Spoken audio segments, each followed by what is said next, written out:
waktu itu tuh ada perasaan gini nggak? Ya Allah, aku kayaknya nggak bisa jadi orang tua nih. Kalau itu sih Ustaz, dari sejak awal kita usaha juga doanya selalu begitu Ustaz. Jadi doanya setiap malam.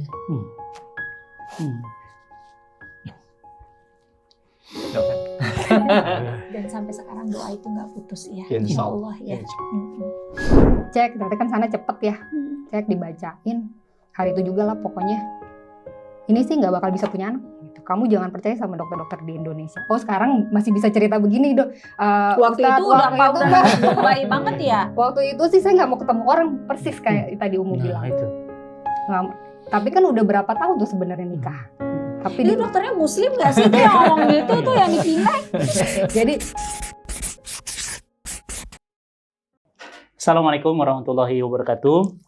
Teman-teman semuanya, alhamdulillah kita hari ini akan dapat lagi pelajaran dari sisi yang lain. Dari seseorang yang sudah lama saya kenal, baru kali ini datang ke studio ini ya. Dan lama banget udah kenal, ngobrol, dan selalu ada di mana ada komunitas kebaikan, ada beliau berdua dan selalu mengiringi dimanapun kebaikan, Masya Allah. Dan hebatnya ya, hari ini obrolannya itu obrolan yang susah kita tebak kan ya, ataupun nggak ada yang tahu kita mau ngobrolin apa. Dan hari ini karena bintang tamunya spesial, kita sapa dulu Mas Yudi dan Mbak Lulu. Assalamualaikum. Waalaikumsalam. Selamat datang di Jepang. mau ikut. Ini studio kita rancang homey supaya suasana nyaman, ada kue, ada buah, ala-ala silahkan ya. Dan ada kamu. Dan ada saya. Mas Yudi, apa kabar? Alhamdulillah, baik Alhamdulillah, Ustaz. ya Allah. Iring lihat beliau Masya teman-teman Allah. semuanya kemana-mana sepedaan berdua. Astagfirullah. Lihat lagi jalan pagi berdua. Tiba-tiba udah di kilometer 0 Sentul berdua. Ini apa rahasianya ya Mia? Kita kadang-kadang ada, kadang-kadang Umi nggak ada. Tapi lebih sering Umi nggak ada sih daripada. gitu. Jadi maksudnya mau cari teman. Mas Yud, ini saya tuh kagum aja sih ngelihat apa konsistensi. Jadi segala sesuatu yang namanya istiqomah itu kan nggak mudah. Ya. Sholat istiqomah itu nggak mudah, ya kan? Sedekah istiqomah itu nggak mudah, ya kan? Nah, olahraga, menjaga gaya hidup berdua, ya sehat, sepedaan kemana-mana. Ini konsisten. Nah itu yang bukan, maaf ya, kalau banyak orang kan ya dalam tanda kutip pencitraan. Gua sepedaan padahal cuma 5 menit, sisanya udah lontong sayur ya. Itu kita kayaknya. Nah ini gitu ya, ini konsisten tuh. Saya kan perhatikan lama. Kita udah lama kenal loh. Saya ingat banget dulu kenal di tahun sebelum pandemi 2000, mungkin 2016-an deh kajian. Sampai sekarang antum istiqomah berdua. Bisa sharing dikit Mas. Jangan dikit dong, nanti cepat. Banyak ya. Ini kenapa sih kok bisa seistiqomah itu? sepedaan dulu dan kemudian lari bersama dulu itu bisa bareng? Apa memang hobinya bareng? Atau apa yang mendorong itu? Kalau dibilang hobi, ya mungkin kalau dari muda, bukan dari muda, sekarang mudah-mudahan sih masih muda ya. Masih muda orang tadi nanya. Mau tahu kan umurnya nanti dibocorin. Jadi sebelum kita kenal ya memang saya sudah sering olahraga ya Ustaz ya. Bahkan saya ketemu Lulu juga pada saat lagi. Iya. Bahkan lagi ketemu Lulu tuh pas lagi olahraga. Oh, Masya Allah. Walaupun di situ mungkin ceritanya, wah nggak taunya kita nggak jauh ya kerabatan gitu, nggak jauh. Masih saudara. Masih saudaraan. Jadi memang kita setiap minggu saya pagi selalu aktivitasnya olahraga, Lari. Tapi lari, aku naik Kemudian sepeda. Lulu sama saudara-saudaranya sepedahan gitu. Oke. Jadi kenalannya di situ. Saya nggak tahu begitu pas kenalan, begitu lebih dekat kenal sama Lulu, nggak tanya kerabat. Begitu saya tanya orang tua saya, kenal Lulu nggak gitu? Nggak tanya sepupuan dari nenek saya dengan papanya Lulu sepupu. Nenek sama Deket papa banget tuh sepupu. Nenek saya masih sama papanya Lulu sepupuan. Nah ini menarik juga nih Jadi ditanyain. begitu kita lihat, oh olahraga, ya jadi ada alasan dong kita sekarang. Begitu sudah dekat sama Lulu, jadi olahraga makin rutin. Niatnya jadi beda. Jadi Ketemu. sebelum nikah ya memang. Sebelum nikah emang sering olahraga, tapi memang Lulu kalau olahraga pasti selalu sama saudara-saudaranya. Kalau saya kan begitu asik nih ketemu sama yang saya suka ini gitu. Olahraga larinya jadi lebih semangat dong Ustaz. Dan beneran berdampak loh, Mas. Lebih seger, lebih Masya awet Allah. muda. Ya, memang efek dari olahraga itu kan sebenarnya nggak bisa langsung hari itu juga Iya, kan. konsisten Efeknya kan terus nanti. panjang. Sama seperti kita misalnya kayak ibadah kan kita harapannya kan nanti. Berarti saya juga olahraga ya efeknya insya Allah nanti. Walaupun kita nggak tahu suatu saat ternyata umur saya pendek, walaupun pada udah olahraga, ya kadarullah kan yang penting saya udah ikhtiar. Nah, setelah hobinya sama, saya pingin tahu banget. Dulu kita kan ketemu di kajian. Siapa yang awalnya mau ketwist, mau berubah, mau ngaji dulu? Mbak Lulu dulu berhijab, ikut kajian, atau siapa dulu yang sebelum nikah? Kalau ngaji, mungkin karena kita kan saya sama istri memang punya temennya sama, maksudnya secara circle ya, maksudnya secara pertemanan tuh ngumpulnya sama. Lulu pasti temennya Lulu, keluarganya pasti saya kenal. Kemudian saya punya teman, dan ini circle yang dari awal ya, dari sejak saya menikah gitu ya, circle-nya ya di situ-situ juga. Begitu udah kenal di sana sama Maroni, sama Nadia dan Edo. Jadi ngumpulnya bareng kan Ustaz.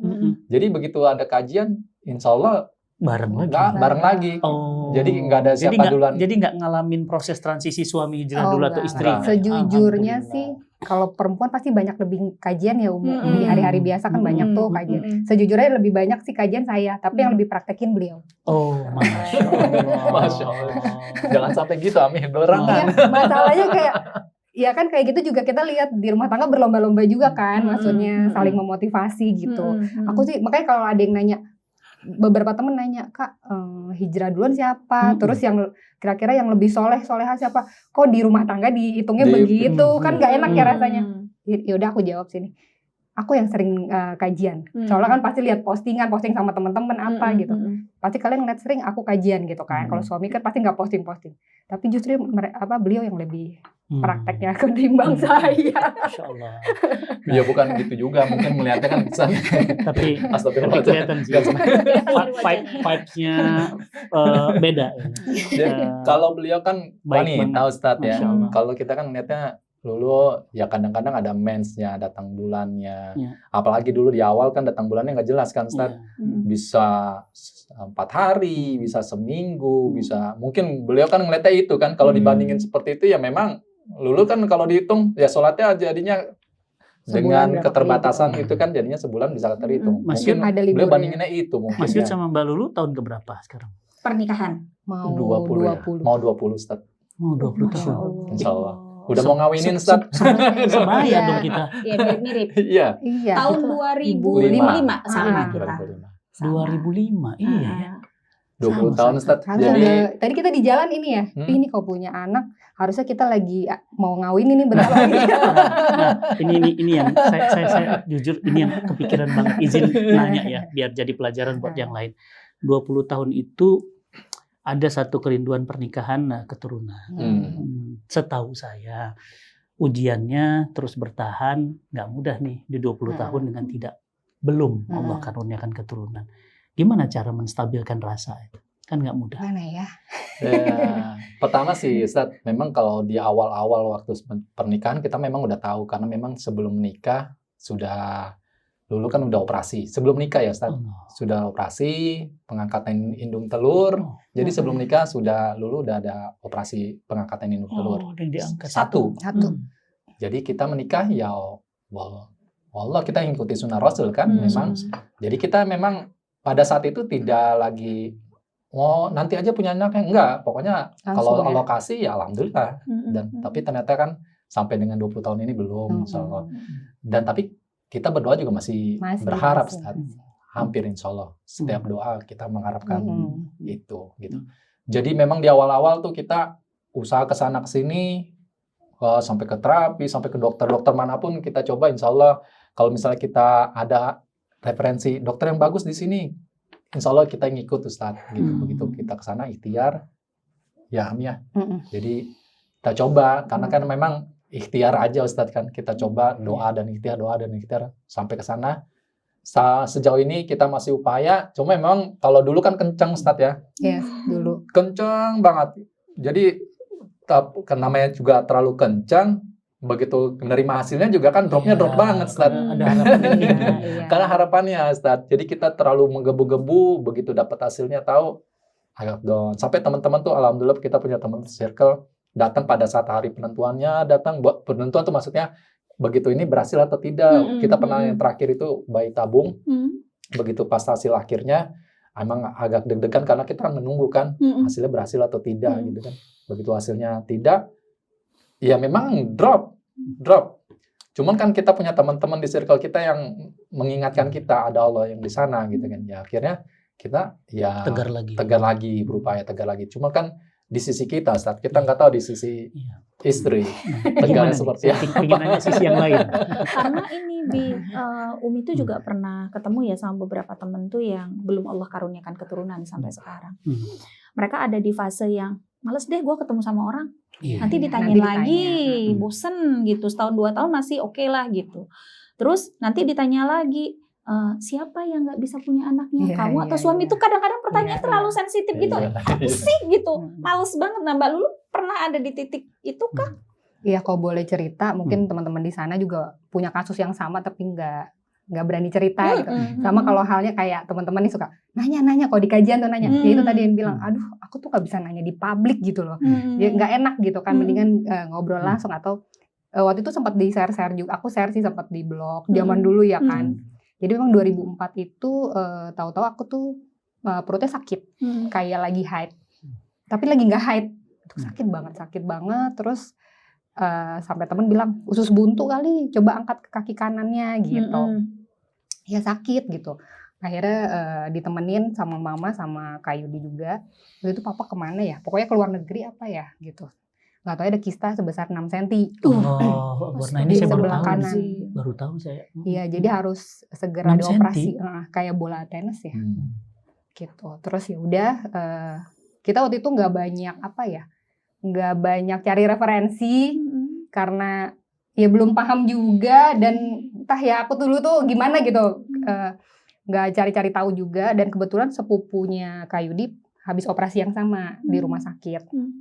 Kita ikutin jalur dia aja lah, karena kasusnya sama, dokternya pakai yang sama gitu. Terus ya udah operasi besar, laparotomi. Kita nggak cek lagi tuh, padahal kan bisa laparoskopi, bisa ya bedah ya, dibedah, terus diambil ternyata indung telur yang kanan. Dan itu juga masih nggak kepikiran sih, masih yang itu kan udah keputusan, pasti orang tua akan yang ditanya kan. Dan selesai itu pun masih yang nggak kebayang lah, gitu udah karena belum nikah juga gitu. Terus beberapa kali check up, susternya ngomong, kan suka ditemenin juga. Ini calon apa? Iya calon gitu. Jangan dikasih tahu nanti nggak mau sama kamu gitu. Terus kayak sempat nggak mikir juga sih, masih kayak ya namanya masih muda gitu. Apa? Emang kenapa? Emang aku kenapa gitu kan? Udah 2005 kita nikah ya. Langsung cek ke dokter. Tapi kan ke dokter pasti belum setahun ngapain, udah coba dulu normal gitu. Terus tapi kita nggak berhenti sih. Pokoknya dari awal nikah terus ke dokter yang katanya canggih kita datengin. Dokter ini berhasil, saudara berhasil datengin.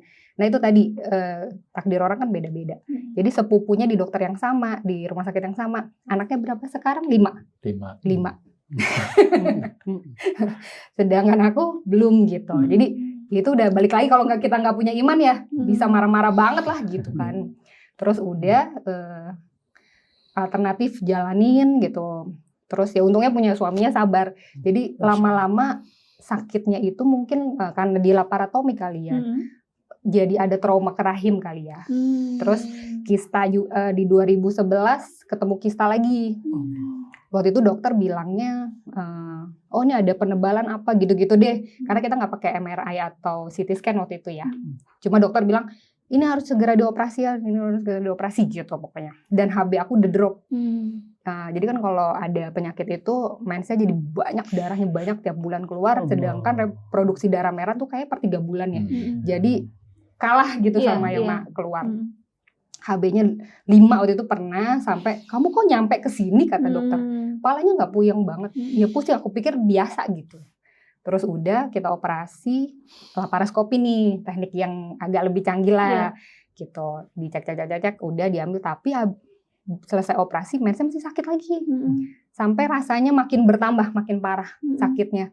Dari yang tadinya sehari Jadi 3 hari jadi seminggu, jadi ada muntah-muntah Ya Allah. gitu. Dan wah luar biasa deh, dikasih painkiller apa juga udah nggak bisa. Dan masuk UGD terus, jadinya akhirnya sampai transfusi terus. Karena darahnya keluar-keluar sampai akhirnya kita mutusin untuk bayi tabung deh yuk gitu, coba. Begitu cek bayi tabung ternyata harus operasi lagi. Ya Allah. Iya, jadi Nah ini saya banyak yang baru tahu. MRI lagi deh, perjuangannya, ya ini Allah. MRI deh gitu. Terus kan MRI ya, aku jadi ngerasain kayak, ya Allah masuk juga nih ke tabung ini saya. Dan mikirnya di keranda, Ustadz. Kayak, ya Allah nih di keranda begini ya gitu. Karena ya Allah nih lama banget sih di MRI gitu. Terus di keranda ternyata rasanya kayak gini ya ampun sempit gitu. Rasanya kayak udah gelisah Dan sendirian lah. Iya kan? sendirian. Karena masuk ke tabung kan. Iya, masuk ke tabung. Dan kayak kok nggak ada pengen lihat ada dokter nggak sih di sana gitu. Ini bener-bener saya ngerasanya kayak sendirian gitu, kayak wah mati nih gitu, kayak wah ini udah 3 kali soalnya gitu kan. Pas dokter cek baru tuh situ kita jelas banget penyakitnya. Oh jadi di rahim saya kayak ada penebalan macam konde gitu di rahim, jadi harus diambil, dikeruk gitu loh. Kalau mungkin kista kan bisa diambil kistanya gitu kan. Nah ini Dikikis, di rahim, jadi harus di macam kapalan kali, kalau di kaki gitu kan harus dikerok gitu kan. Nah ini belum bisa bayi tabung kalau di mana rahim kan tempatnya gitu. Kalau mungkin nggak ada tubanya, mungkin bisa diambil telurnya nanti ditaruh di rahimnya gitu kan. Kalau ini kan rahimnya gitu, jadi kita perbaiki dulu rahimnya gitu. Ya udah, alhamdulillah rezekinya juga ada untuk operasi. Kita nggak pakai itu ya, nggak pakai asuransi gitu-gitu, nggak. Terus benar-benar cash lah tuh uang gitu. Yang mana namanya adalah robotic surgery. Jadi saya ada di atas meja sini, dokternya ada di sebelah sana. pakai robot. Kayak robot. Karena dokter udah bilang laparotomi udah, laparoskopi udah.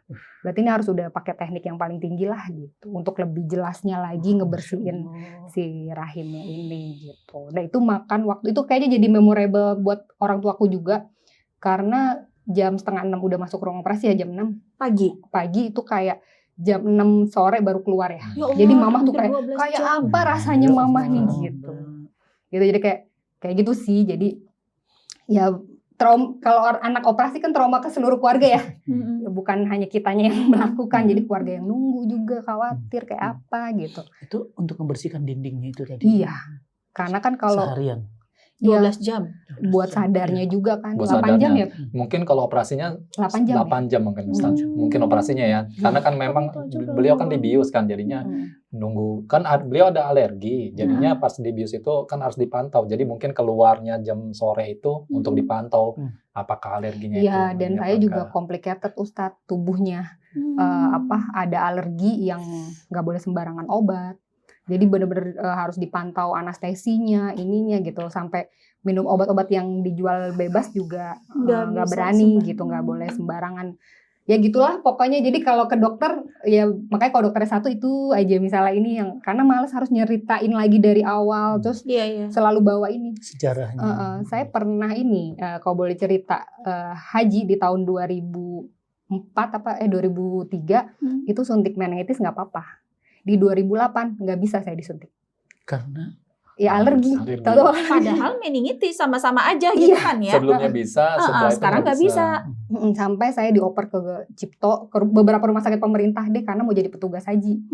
Jadi kan harus ada syarat yang itu kan. Itu sampai diteliti, ditimbang obat penggantinya, di profesornya turun sampai residennya yang baru belajar udah kayak kelinci nih aku nih. Gitu karena mungkin baru nemuin orang yang kayak gini gitu. apa katanya dugaannya?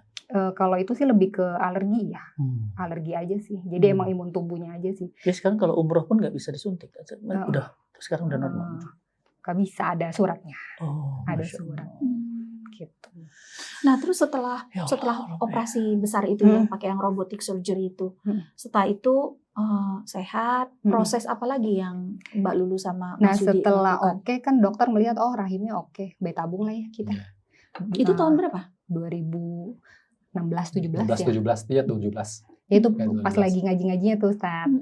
Saya ketemu tuh 2017. Lagi ngaji-ngajinya terus sempat nyalahin takdir sih, kayak aduh coba nggak operasi yang pertama gitu. Sempat yang kayak gitu-gitu dulu tuh kayak ini pasti ada yang salah nih yang di pertama gitu. Yang diangkat itu Ustaz. Iya. Karena jadinya memang sakitnya di sebelah kanan, kan justru kanan yang diangkat. Jadi sakitnya justru sampai sekarang yang di sebelah kanan. Dan gitu. itu masih dirasa sampai sekarang. Nah, abis operasi yang robotik tuh, itu pertama kalinya kayak seumur hidup saya nggak, mens tuh nggak sakit. Happy banget tuh. Waktu itu kita ke Medan tuh ya, ada acara.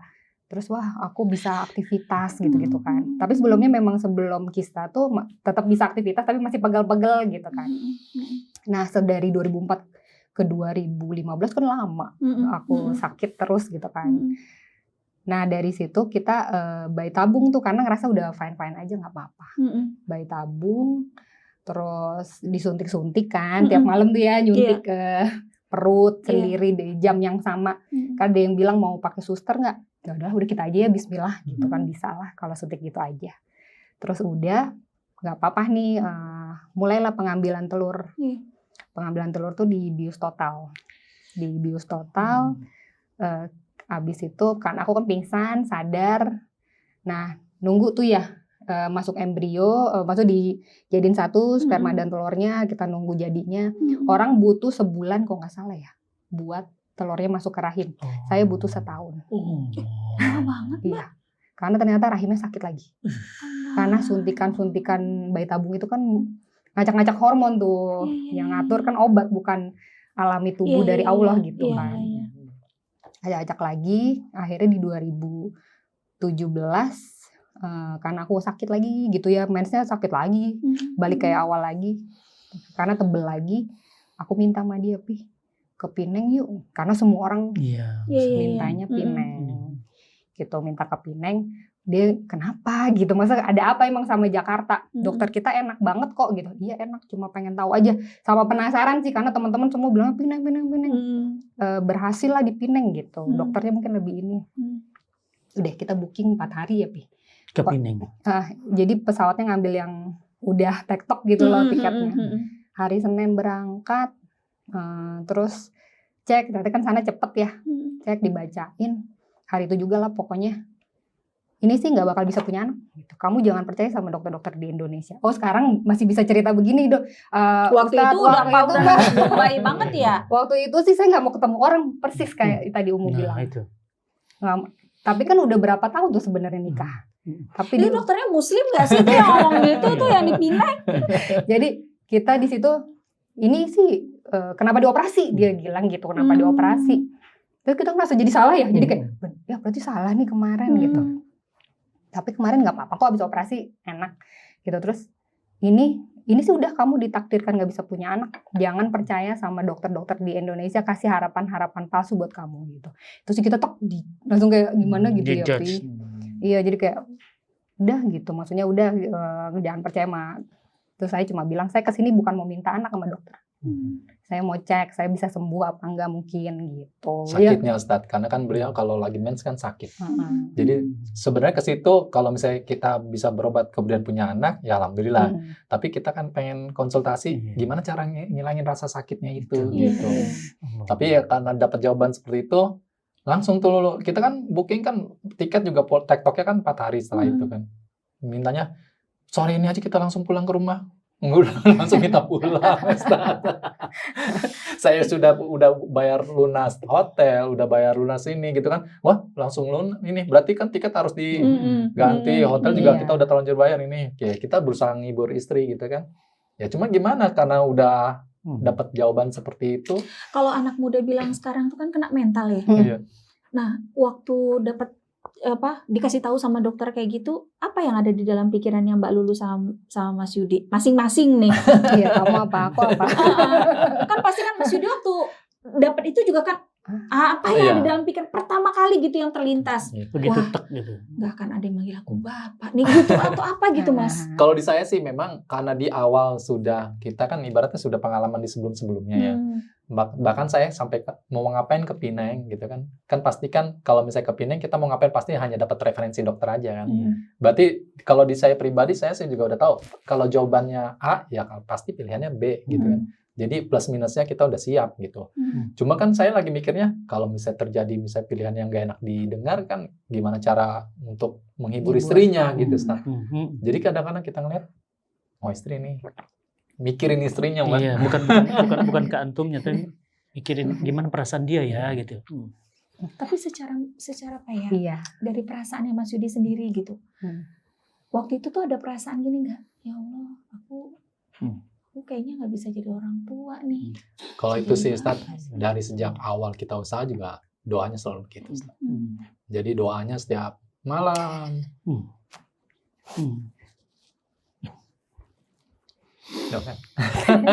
Dan sampai sekarang doa itu nggak putus ya. Insya Allah ya. Saya bisa ngerasakan, Mas. Saya laki-laki itu, normal manusia. Ada manusia yang bisa berkata begitu tuh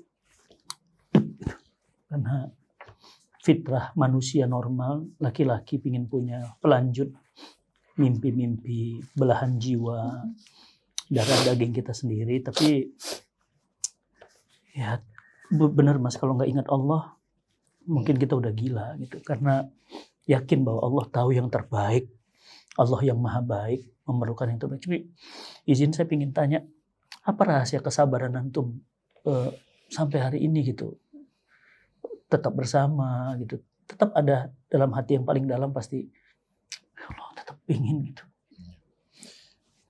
Saya sih melihat Ustaz, apalagi kita juga kan ngaji itu bukan berarti kita pelampiasan untuk nyari yang hiburan ya. Ngaji itu kan kita ingin memperdalam ilmu kita, seberapa kita bisa lebih tawadu lagi, bisa lebih sama kehendak Allah tuh kita bisa nerima lagi. Dan kita coba mempelajari kan. Alhamdulillah dengan adanya hadis Rasulullah yang ibaratnya amal jariah itu tidak akan putus dengan adanya amal jariah kita, kemudian sedekah, wakaf, dan ilmu yang bermanfaat. Dan di situ disebutnya waladun soleh, Ustaz. Bukan ibnun soleh. Betul.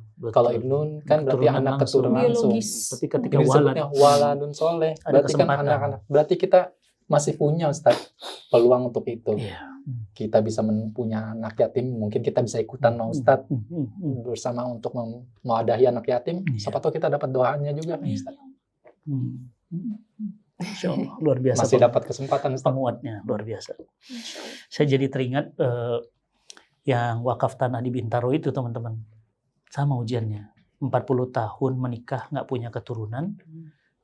Hadis itu yang memotivasinya. Ustadz, punya anak, ternyata kalau jadi masalah di akhir waktu, Allah tahu yang terbaik buat saya ya. Jadi nggak dikasih anak kandung, tapi anak ideologis. Diambil sertifikat wakaf, dia wakafin tanah 0,5 hektar di Bintaro. Nilainya 100 miliar. Dia wakafkan, tolong bangunkan pesantren penghafal Quran. Dia peluk saya, nangis. Saya nggak lama lagi, Ustadz tolong bangunkan. 2 minggu dari wakaf, wafat beliau. Allah. Sekarang sudah dimakamkan, dan anaknya benar. Walatnya sekarang ada 300 lebih. Allah. Dari Sabang sampai Maroke, semuanya hafal Quran, semuanya calon-calon ulama dan dai-daiyah, dan sekarang sudah disebarkan ke beberapa negara. Jadi sebenarnya kalau kita berbaik sangka sama Allah, kita akan baik-baik saja. Insya Allah. Meskipun nggak mudah ya. Iya. Sampai sekarang juga masih begini. Masih belajar. Benar sih yang Mbak Lulu bilang. Yang berat itu bukan majelis ilmunya, tapi mengamalkannya. Iya. Mengamalkannya. Istiqomah berat, Ustaz. Iya, istirahat yang ringan. Ya. Tapi tetap ada kalau kadang-kadang konflik kepikiran, ya ini gara-gara kamu. Kalau itu sih kayaknya nggak pernah kita melakukan itu, Ustaz. Alhamdulillah kita, karena mungkin kita saling dukung ya. Bisa jadikan penyebab ini doa itu dijabah kan karena bukan kehendak dari sisi ini kan, Ustaz. Saya diuji dengan ini, mungkin dengan aktor-aktornya seorang Lulu, saya diuji. Sama juga Lulu. Lulu diuji dengan, kan yang diuji kan pasti pribadi kan, Ustaz. Lulu diuji ini, ya aktornya saya dengan keluarga besarnya. Berarti tinggal seberapa besar kita nerima itu kan, Ustaz. Sekarang tinggal saya sama istri, alhamdulillah kita bareng-bareng, sama-sama. Ya insya Allah. Kita sih, mudah-mudahan sih tidak pernah sih merasa. Saya bilang, ini Ami, ini siang ini. Alhamdulillah Ustaz, sampai dengan sekarang saya belum pernah begitu mengucapkan seperti itu gitu. Bahkan saya mudah-mudahan sih selalu mendoakannya, ampuni di saya, mudah-mudahan membawa keberkahan buat istri. Mbak Lulu, bentar, Umi mau nanya sama Mbak Lulu dulu. Maaf ya Cinta. Mbak Lulu, mungkin pertanyaan ini nggak banyak ditanyakan orang. Dan pertanyaan yang sangat sensitif. 20 tahun berumah tangga, belum Allah karuniakan keturunan, dan qadarullah faktornya ada di Mbak Lulu. Pernahkah kepikir untuk memberikan izin pada beliau menikah lagi? Karena kami punya beberapa sahabat ya Bia, yang istrinya memberikan kesempatan itu gitu. Atau pernah nggak ada obrolan kayak gitu antara Mas sama Mbak? Belum pernah sih, Stat. Bisa dicoba. Oh, karena pertanyaan saja jadi kepikiran. Inggrisnya don't try this at home ya. Beda level soalnya, makomnya beda, jangan dicoba. Kalau cuma sering sih suka nanya. Terus aja. nanya. Kalau bertanya sih benar. Pernah bertanya kayak, Pi nggak pernah kepikiran untuk nikah lagi. Kok gitu? Dia selalu, oh ya udah gitu. Padahal itu menyalahi fitrah bapak-bapak. Dia kan ditanya langsung sama beliau. Oh iya, jangan ditanya. Tapi pernah ada baper gitu Mbak Lulunya sendiri, ya Allah aku tuh nggak bisa ngasih keturunan sama suami aku. Iya ya pasti pernah. Itu jadi kekurangan terbesar aku sih, aku ngerasanya. Aku ya ngerasa jadi kekurangan terbesar aku, dan jadi nggak berani mengeluh kalau suami gimana. Aku inget diri aku langsung. Jadi kalau suami yang menurut aku pasti ada lah ya, namanya manusia, ada ketidakpuasan misalnya suami gimana, aku juga begini gitu. Jadi lebih yang kayak gue juga kurangnya Masya Allah banyak banget ini gitu, dosanya banyak banget ke suami gitu. Jadi itu sih yang bikin aku selama ini nggak berani mengeluh gitu, karena melihat kekurangan sendiri yang Masya Allah yang dari nikah dari awal. Jadi mamaku sendiri tuh kalau ngelihat mantunya, iya, jangan jadi mantu ke saya di rumah ya. Kadang ngerasa mama kok lu bisa yang menantu daripada anak sendiri. Tapi ya? jadi terharu gitu kayak itu Yudi kasihan ya gitu. Anak mama sakit mulu gitu. Ya pokoknya jadi jadi mama tuh ya itu ngelihatnya Kak Yudi, lebih ke Kak Yudi gitu. Jadi Masya Allah aku tuh punya orang tua yang support banget. Kalau selama ini belum bilang makasih, udah selalu hadir di mana aja gitu. Mama tuh waktu aku sakit selalu nggak nginep gitu. Jadi selalu ada bayi tabung, aku dianterin sama papa sama adek untuk proses bayi tabung, benar-benar ada, bukan kita cuma berdua aja ke rumah sakit. Terus pokoknya di setiap momen ada gitu. Karena kan dulu, masih ngantor dulu, kadang kan pasti izinnya agak belakangan gitu. Nanti ntar adikku nganterin dulu, nanti ketemu di UGD misalnya gitu ya kan. Nah itu masuk perjuangan adik-adikku juga sama orang tua juga gitu.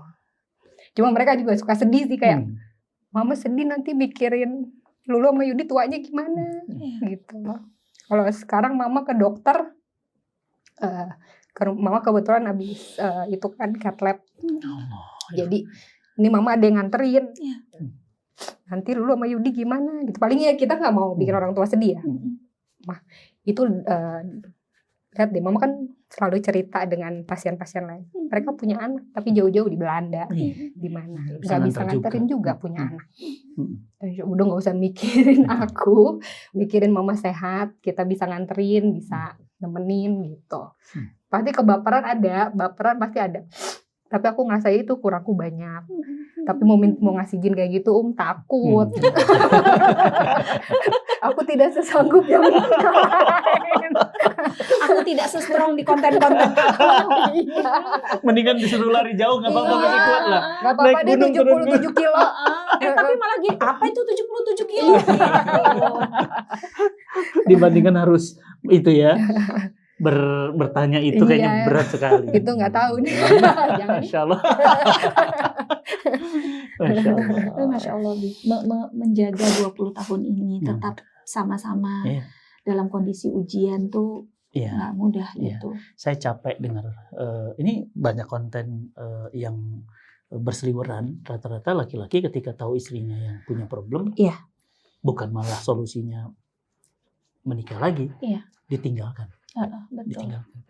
Karena tujuan pernikahan menurut dia punya anak, keturunan, nggak punya keturunan ya buat apa, gitu kan? Nah, jadi ditinggalin. Tapi saya kagum sama kesabaran antum, Mas Yud. Pertama, kesabaran menemani sakit. Nggak selesai. Sakit itu berimplikasi kepada tidak punya keturunan. Itu nggak mudah, Mas Yud. Bagi perempuan ya yang divonisnya. Iya. Apa yang antum rasakan? Ini sabar, pasrah tuh bedanya tipis. Apa cuek sebenarnya? Apa yang antum rasain sih? Kok ya Makanya, siap?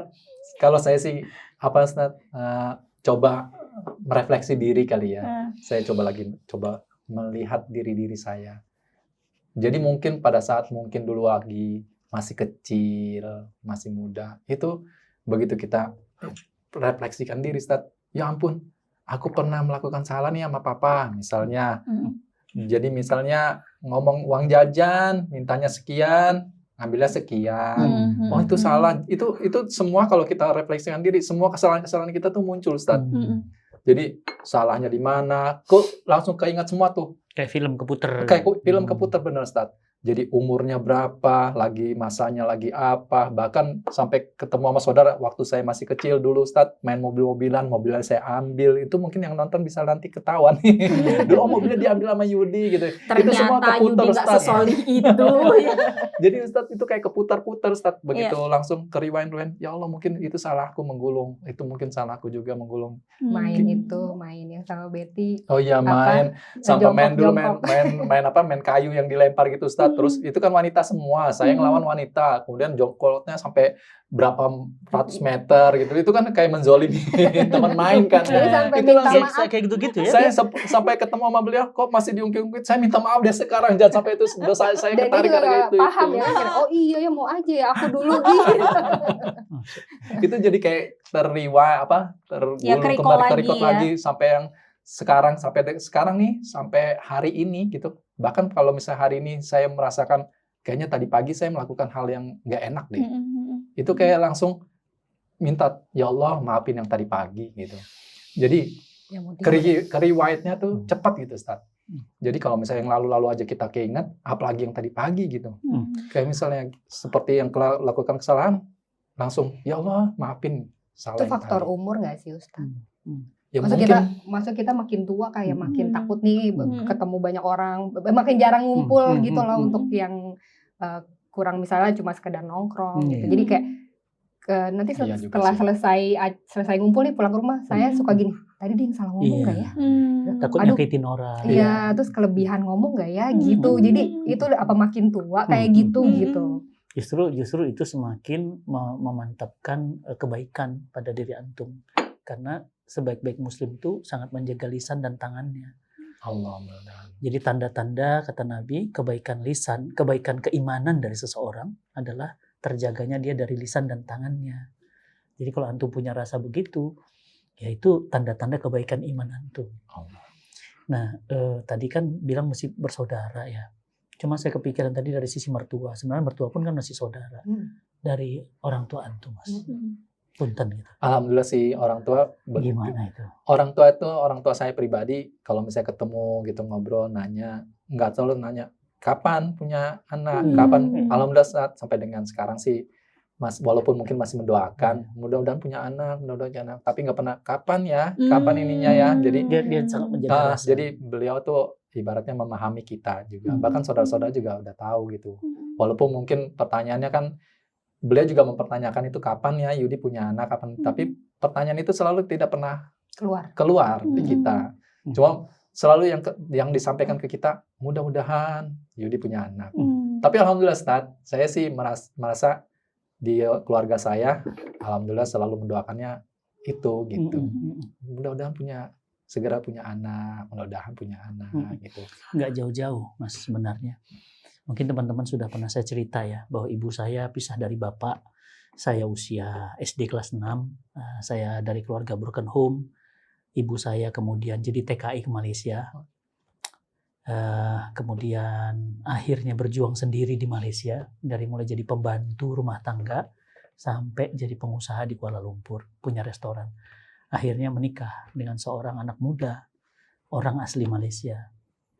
Kenapa pertanyaan itu dari saya muncul? Karena akhirnya bapak tiri saya meninggalkan ibu saya.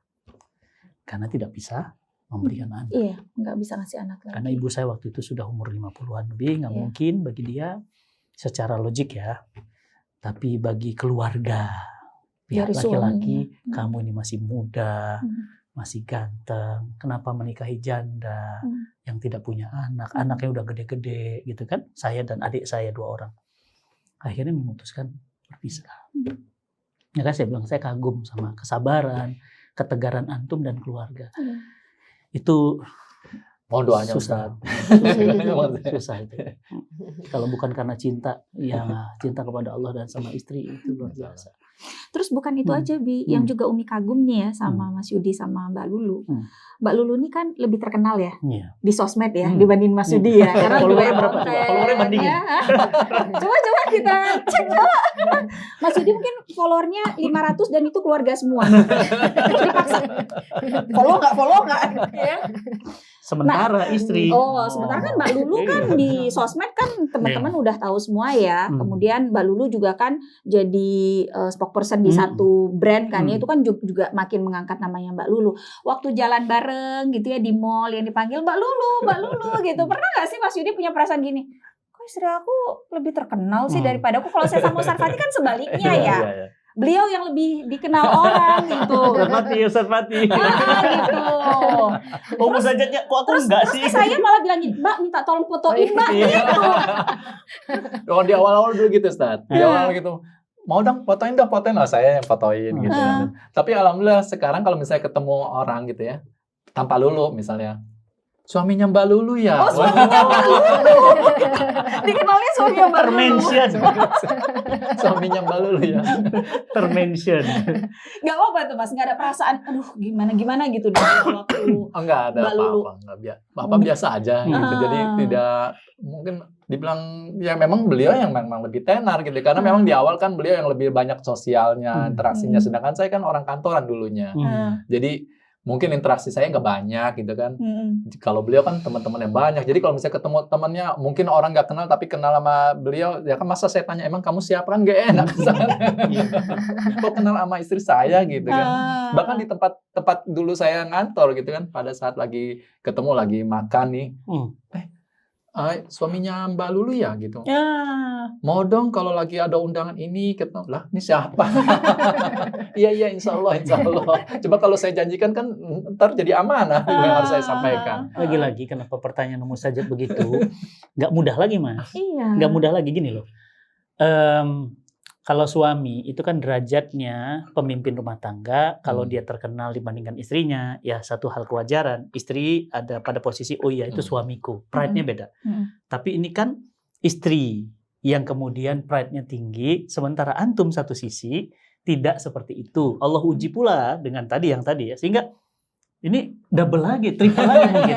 Kesabaran antum diuji lagi gitu. Alhamdulillah sih, Ya saya sih melihatnya di rumah tangga saya. Jadi alhamdulillah Lulu tuh benar-benar sosok istri yang patuh sama suami. Jadi kalau saya nih misalnya lagi, ibaratnya gini ya Ustaz, waktunya makan gitu ya. Saya baru mau ngambil piring aja, udah langsung beliau yang ngambil piringnya. Karena dimakan makanannya. Jadi beliau tuh nggak mau. Jadi beliau tuh nggak mau. Ternyata istri penyayang. Makanan suami nggak habis di saya. Ya begitu Ami. Oh enggak ya. Jangan bilang kebanyakan jatah. Tapi beliau tuh bukan ngucapinnya selalu begini. Aku nggak mau kehilangan pahala aku gitu. Bahasanya selalu begitu. Saya nggak mau kehilangan pahala aku gitu. Aku nggak mau kehilangan pahala. Jadi begitu saya baru ngambil piring aja, aku nggak mau kehilangan pahala gitu. Jadi selalu tuh beliau begitu. Jadi kan berarti kan saya merasa ya saya sebagai suami memang dirajakan gitu. Jadi ibaratnya jadi sudah kenyang sebenarnya. Nggak perlu follower banyak sebenarnya. Iya, itu jawabannya. Jadi yang penting kan di rumah tangga saya dan istri, ya saya kelihatan di mata istri seperti apa gitu sih. Walaupun mungkin sekarang ujian juga masih diterpa, ya alhamdulillah istri masih Iya. Karena di luar sana banyak ya sikap kepada suami itu maaf ya meremehkan gitu ya, merendahkan, lupa gitu bahwa suami tinggal bilang gitu doang tadi, saya saksi istri saya solihah, itu dia boleh masuk pintu surga dari pintu manapun yang dia mau, silakan, mau dari atas, dari bawah, dari samping, dari manapun, silahkan. Jadi ini kita dapat pelajaran banyak, kesabaran, pengorbanan, cinta, kebersamaan. Ini banyak value-value baik dari antum berdua. Sama tahu yang bisa narik saya nanti istri saya, Ustaz. Allah. Sama Ustaz Sama juga. Ustadz ya. Mas Yudi, makasih banyak. Ini kami kericas lagi. Teman-teman kerasa ya kericas lagi ya. Karena nggak mudah ya. Kalau saya diuji kayak Mas Yudi juga dengan ujian yang sama, belum tentu sanggup. Iya. Belum tentu sanggup. Ilmu boleh banyak. Tapi apalah artinya ilmu tanpa amal. Mau minta doanya juga. Ya, mau minta doanya. Sebenarnya sakitnya masih sampai sekarang, Ustadz. Jadi saya minum obat setiap hari. Gitu. Karena dokter terakhir bayi tabung udah nggak bisa. Sedangkan bayi tabung adalah teknologi yang udah paling canggih ya untuk memperoleh keturunan. Ya balik lagi kan Allah. Gitu. Mudah-mudahan dari doa-doa Ustadz penyakitnya bisa sembuh gitu. Terus juga Allah mudahkanlah segalanya gitu. Dan didoakan. Bisa juga minta doa untuk keluarga, mama yang lagi sakit, semua papa mama biar sehat terus. Teman-teman kita doakan semua ya. Kita nggak tahu ya doa dari mana. Doa-doa yang Allah ijabah di tempat mana doa-doa itu diijabah. Makasih banyak Pak Lulu. Bismillah. Alhamdulillah. Mas Yudi. Doa kita terkabul sih. Kemarin kalau misalnya ada Ustaz panggil butuh kita akan mau ngobrol-ngobrol. Alhamdulillah Ustaz bisa ngobrol.